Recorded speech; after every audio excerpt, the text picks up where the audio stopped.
Abu Hurairah mengatakan Nabi Shallallahu Alaihi Wasallam bersabda, ada 3 hal yang dapat menyelamatkan dari siksa, dan ada 3 hal juga yang menyebabkan seseorang itu memperoleh kedudukan di akhirat, kedudukan tinggi di akhirat, dan ada 3 hal yang dapat menghapus dosa.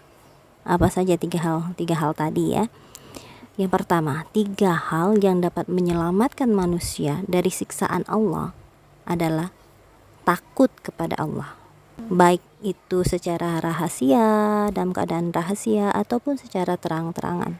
Jadi kalau kita melakukan kejahatan, keburukan, maka kita yakin bahwa Allah itu bisa melihatnya meskipun kita itu melakukannya secara diam-diam. Yang kedua itu sederhana dalam kehidupan dunia, baik di saat fakir ataupun di saat kaya.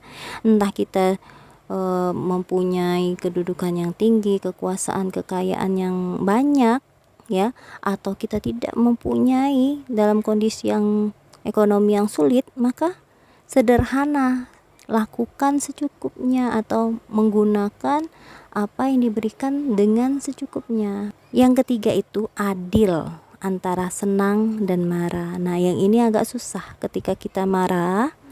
Kadang-kadang keputusan yang diberikan itu tidak adil. Juga adil itu pada saat senang. Pada saat senang itu kita memperlakukan seseorang, misalnya kita lagi dapat hadiah, oh si ini dapatnya ini, si ini dapatnya ini. Enggak, pada saat senang juga kita harus berlaku adil ya. Adil dan senang maksudnya itu suka, ridho dengan apa yang Allah kehendaki. Marah pun juga dalam rangka apa? Dalam rangka mencari keridhaan Allah. Nah, kemudian apalagi 3 hal yang dapat merusak diri kita? Kata Abu Hurairah, yang pertama adalah sangat kikir atau pelit. Jadi merugi nggak bagi diri kita kalau pelit? Punya uang banyak nih, untuk beli makanan aja masih milih-milih. Nah, itu termasuk kikir ya. Yang kedua, mengikuti kehendak. Kadang cuma ngumpulin uang aja, Padahal nggak dibawa mati ya. Kalau boros juga tidak boleh ya, karena itu mengikuti hawa nafsu. Jadi yang merusak diri sendiri adalah salah satunya boros, mengikuti keinginannya apa, itu mengikuti hawa nafsu ya. Nah, yang merusak diri sendiri juga adalah menganggap dirinya itu sebagai sosok yang sempurna.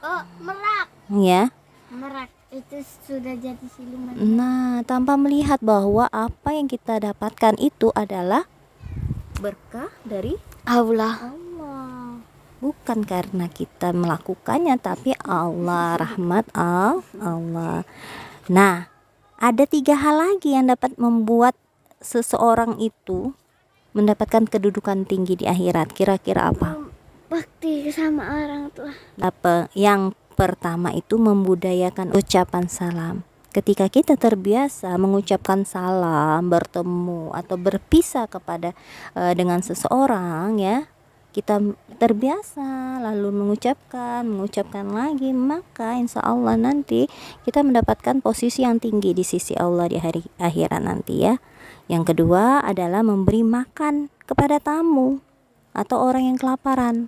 Jadi ketika ada tamu datang, suguhkan makanan yang terbaik. Kalau ada orang yang lapar, kemudian kita bantu memberinya makan sehingga dia bisa berdiri, sehingga dia bisa beraktivitas lagi, maka insya Allah dia akan mendapatkan kedudukan yang tinggi di akhirat nanti. Yang ketiga, agar kita mendapatkan kedudukan tinggi di akhirat adalah sholat tahajud di saat orang lain tidur nyenyak. Jadi sholat tahajud ini memang susah ya, memang susah, dan memang tidak semua orang melakukannya. Karena semua orang itu tidak melakukannya, maka balasan sholat tahajud tadi luar biasa. Kemudian kata Abu Hurairah, ada 3 hal yang dapat menghapus dosa. Apa saja itu? Istighfar. Ya betul, istighfar adalah penggugur dosa ya. Tapi Abu Hurairah mengatakan yang lain. Yang pertama, menyempurnakan wudhu di waktu udara yang sangat dingin. Jadi ketika udara yang dingin itu disempurnakan sunnah-sunnahnya pun dilakukan kayak gitu ya. Yang kedua, melangkahkan kaki menuju sholat berjamaah. Kalau laki-laki sholat jamaahnya di masjid, kalau wanita itu sholat jamaahnya di rumah.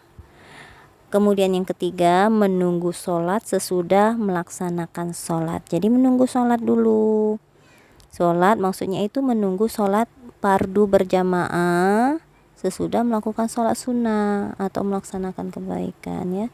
Jadi menunggu sesudah sholat berjamaah. Contohnya kayak ini, kita mau sholat maghrib ke isya. Nah menunggu dulu kan. Nah menunggu itu dengan melakukan sholat sunnah. Jadi sampai sholat isya nanti kita dapat sholat isya juga, dapat keberkahan di sholat isya itu ya. Lagi apa yang bisa buat pahala? Apa? Ngabisin satu Quran itu dalam semalam. Tapi kan Allah tidak nganjurin kayak gitu kan. Allah mengatakan bahwa kalau malam itu untuk istirahat, kalau siang itu untuk bekerja. Beribadahnya kalau malam, tapi kan ada waktunya. Tidur itu adalah ibadah juga. Karena dimulai dengan apa? Bismika dulu. Nah, baca zikir dulu 3 kul tadi, ayat kursi, kemudian baca doa, kemudian Bobo miring sebelah kanan. sudah. Kemudian Mbak tahu apa lagi? Kemudian ngorok.